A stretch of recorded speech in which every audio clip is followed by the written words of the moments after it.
All right, guys, so I know we did a lot today, but I want to make sure I go back over this, and I decided to do a video for you guys just so you can kind of see where we were going with everything, and of course the PowerPoint will be up as well.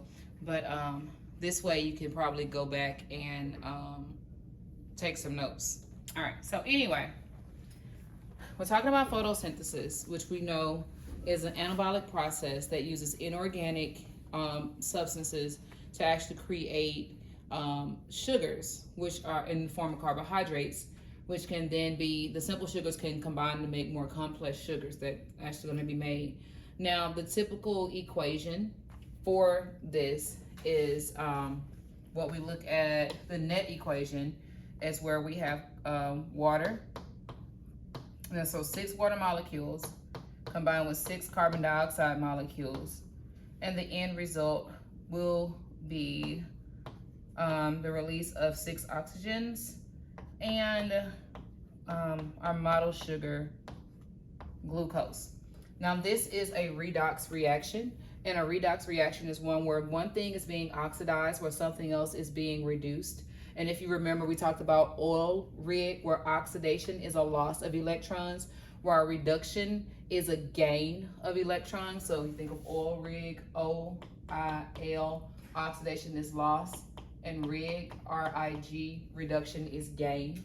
So whenever we think of a redox reaction, this means there's a reaction where one thing is being oxidized and something else is actually being reduced.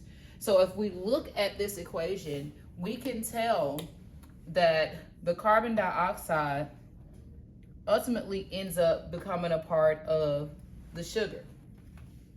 And we can also tell that the oxygen is going to come from that water.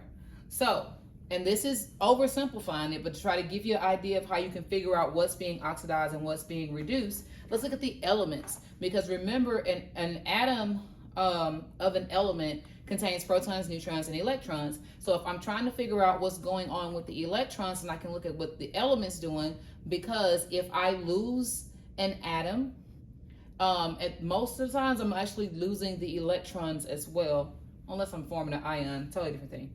But anyway, so since water is going from H and O to just O, that means it loses the hydrogens. And when it loses the hydrogens, it also loses the electrons that were a part of that compound because it bonded with the hydrogen to begin with. So since oxidation is lost, then we say water is oxidized to oxygen because it loses the electrons that were associated with that hydrogen. Now on the other side, we see the carbon dioxide becomes incorporated into the sugars, and in that process, it is actually bonding with hydrogens. And so with the hydrogens comes its electrons. So the carbon dioxide is essentially gaining the electrons that were associated with the hydrogen. And so since reduction is gain, we say that carbon dioxide is reduced to the sugar. So this is a redox reaction because one of my reactants is being oxidized while the other reactant is being reduced. All right, so, and again, that's an overall net equation. That's not the full equation, that's the net equation of what's happening here. So now we need to think about where photosynthesis happens in plant cells. There is this plant cell organelle, chloroplast, which contains membrane systems. Now, a chloroplast itself, which is what I've attempted to draw here, has a double membrane around it because it is a double membrane bound organelle. So there's an outer membrane, and there's also an inner membrane. But chloroplast has a third membrane system, and that third membrane system comes in the form of thylakoids. So one of these is a thylakoid, and then if I have a stack of them, I call it the grana, okay?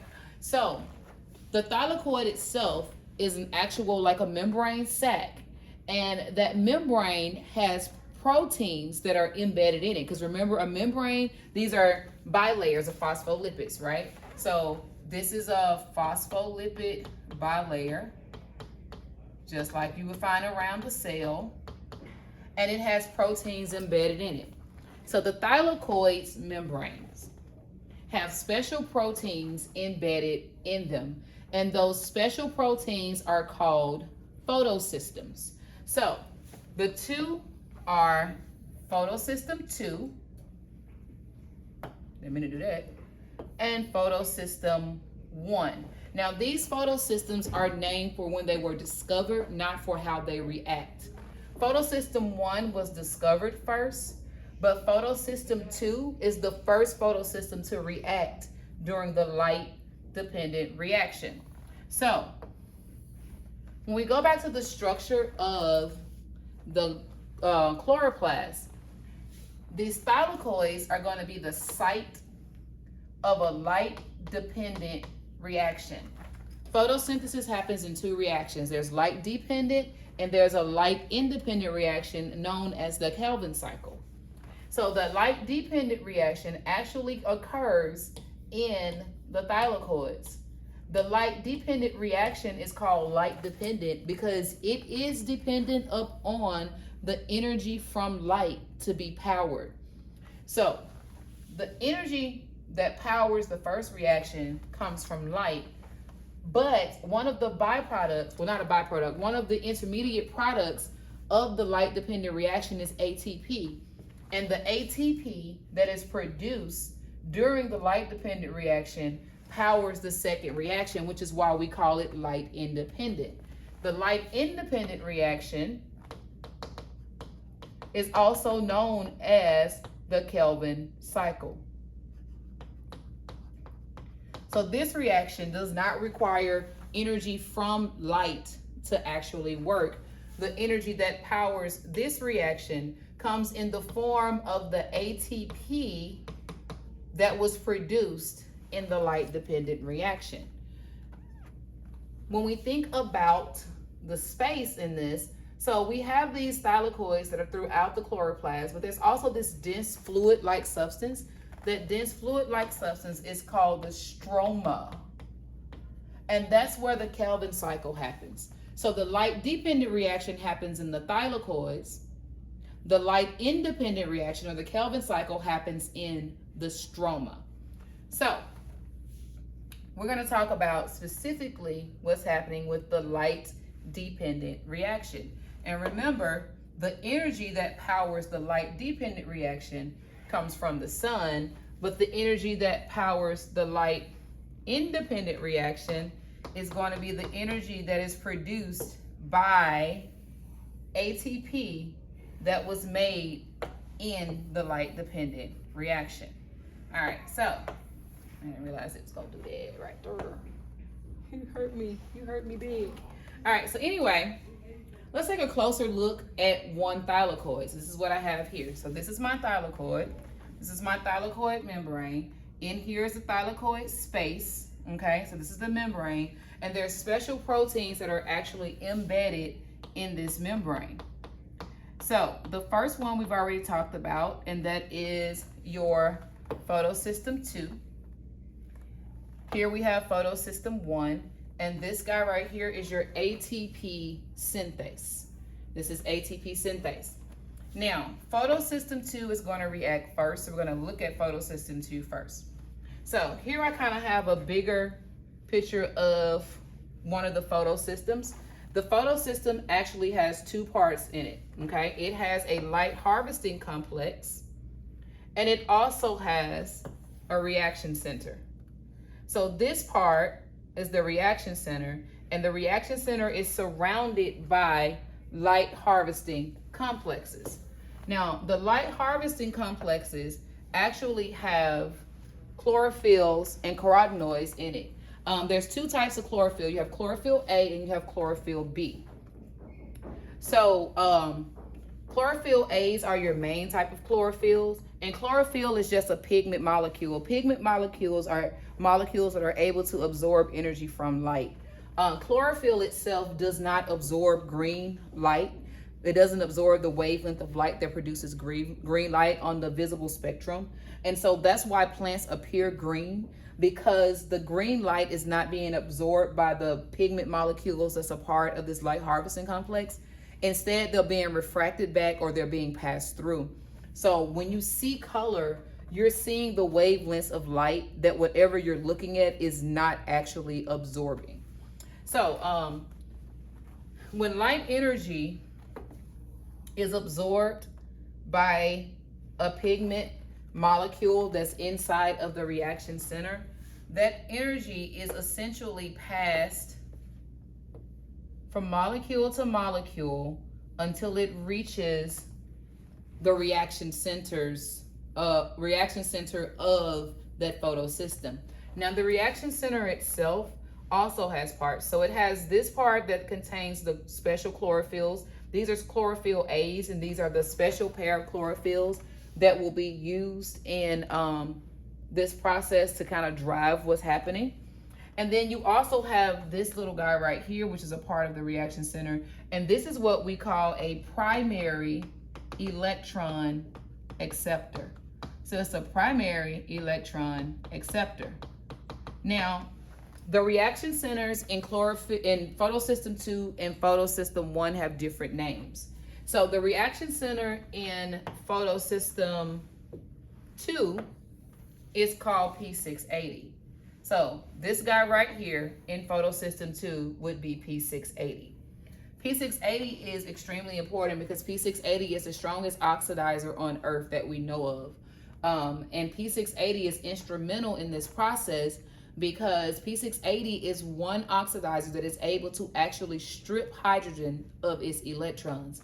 Remember, hydrogen only has 1 electron, and that energy barrier that must be broken in order to take that electron from hydrogen is extremely hard to do. It's extremely hard to break that barrier. And so P680 is an oxidizer that is actually able to do that. The electrons that are in a chlorophyll A in a reaction center, the electrons themselves can actually become excited. They're going to become excited when they hit that energy from that's being passed to this reaction center. And when electrons get excited, they move up to a higher energy level.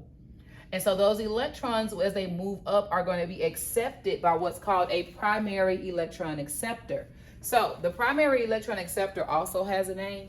So if this is P680, the primary electron acceptor is going to be P680 plus. And we didn't talk about that in class, but the primary electron acceptor is P680 plus for P680. So when the electrons get excited and move up to the primary electron acceptor, remember, electrons in their excited state are unstable and they want to get back down to a ground state. So this is where the actual arrangement of proteins in the thylakoid membrane is essential, because these excited electrons, so I'm going to go back up, move it back over here. These excited electrons that go from P680 to P680 plus, which is the primary electron acceptor, are going to be passed back down through a electron transport chain to another ground stated reaction center, which in this case is in photosystem 1, and that reaction center is called P700. Now, just like in photosystem 2, the reaction center is P700, so the primary electron acceptor in this case is going to be P700 plus. So since that is still a photosystem, it is still going to be absorbing light, but the light that's being absorbed by photosystem 1 is going to be of a 700 nanometer wavelength, whereas the light that's absorbed by photosystem 2 is 680 nanometers in wavelength. So when the energy is absorbed by these pigment molecules, the electrons become excited again and they jump up to a higher energy level where they are accepted by that second primary electron acceptor.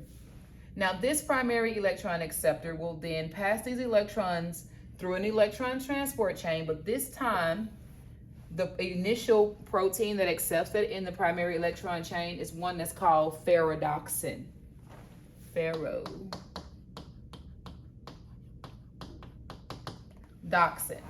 Now, ferredoxin is essential in this because ferredoxin can do one of two things with these electrons. Ferredoxin can either pass these electrons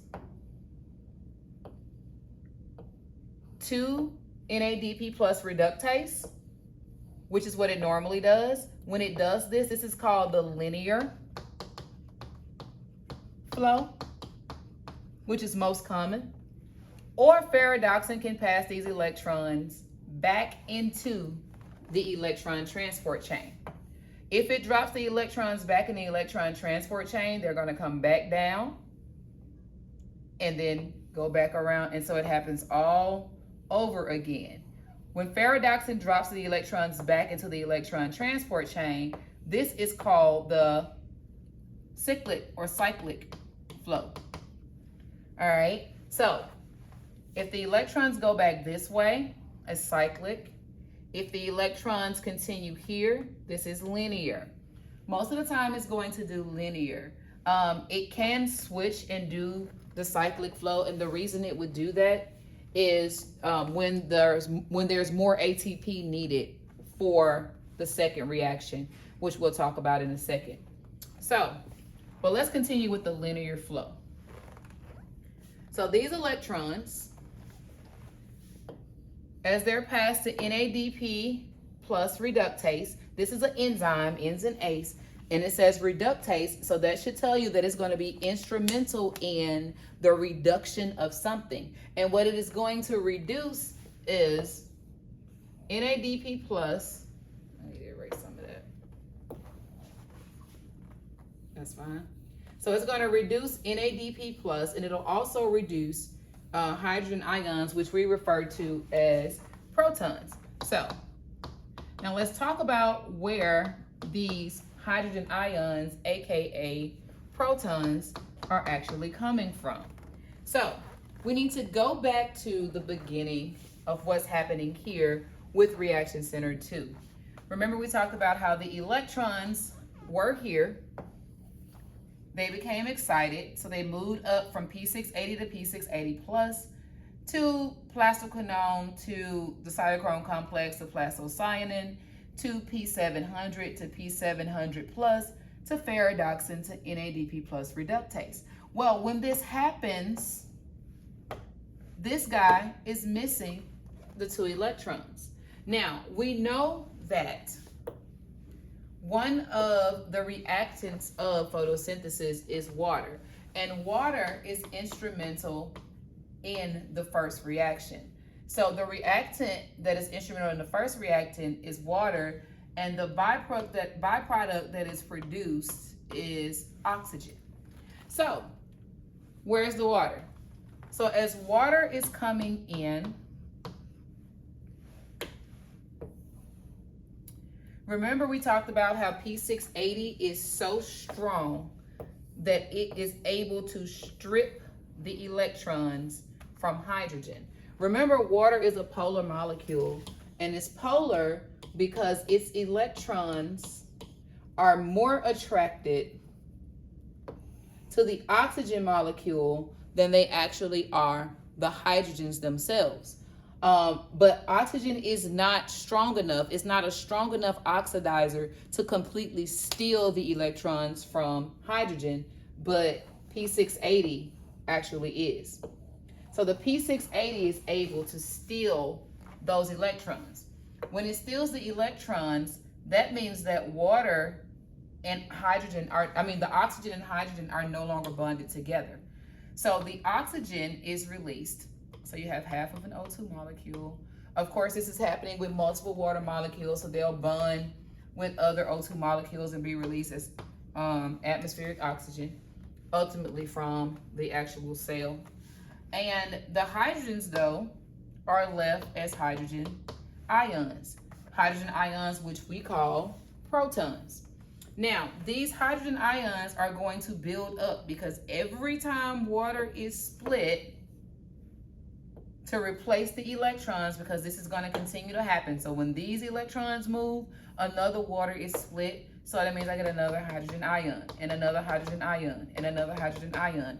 As this continues to happen, I'm going to continuously get a buildup of hydrogen ions. Now, my hydrogen ion concentration inside of the thylakoid membrane is going to be higher than my hydrogen ion concentration outside in the stroma. So I have high hydrogen ions or high protons here, and I have low proton concentration here.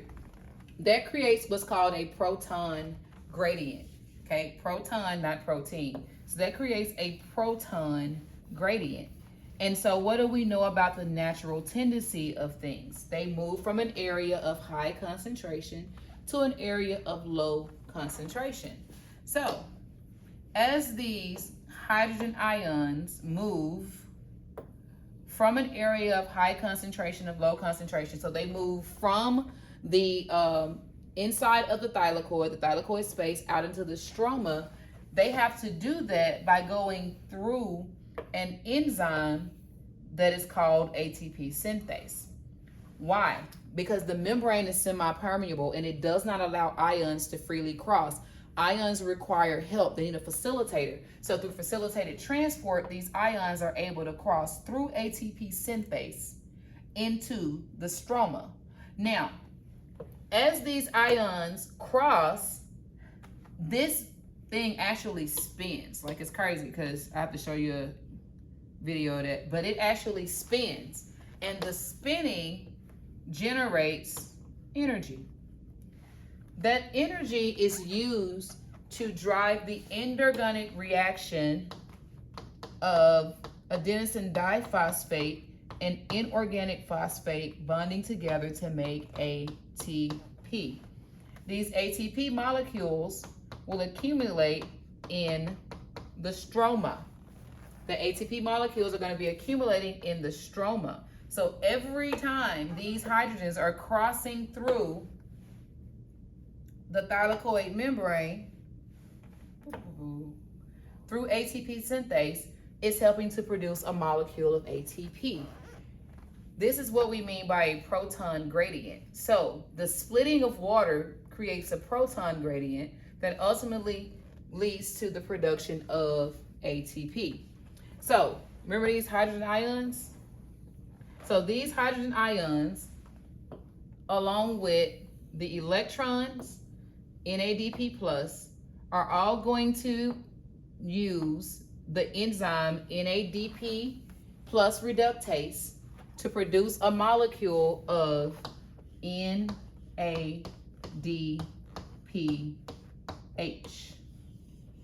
The NADPH is going to be used in the Kelvin cycle as well as the ATP.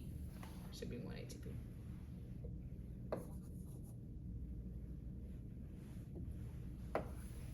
These two guys are going to be used. These are intermediate products of the light reaction that will be used in the Kelvin cycle. So the result of the light reaction is oxygen is produced as a byproduct from the splitting of water. You end up with a molecule of ATP for each cycle. Each time it goes through, you get a molecule of ATP, molecule of NADPH. Now, the intermediate products of the linear flow are NADPH and ATP. But what happens if it doesn't do the linear flow? So electrons don't go from ferredoxin to NADP+ reductase, so it cannot reduce NADP+ and the hydrogen ions into NADPH. So the only thing you get from the cyclic flow is ATP. This is all you get from cyclic. But from the linear, you get both NADPH and ATP. Hope that helps. We'll cover more next class. Bye-bye. Biology is out.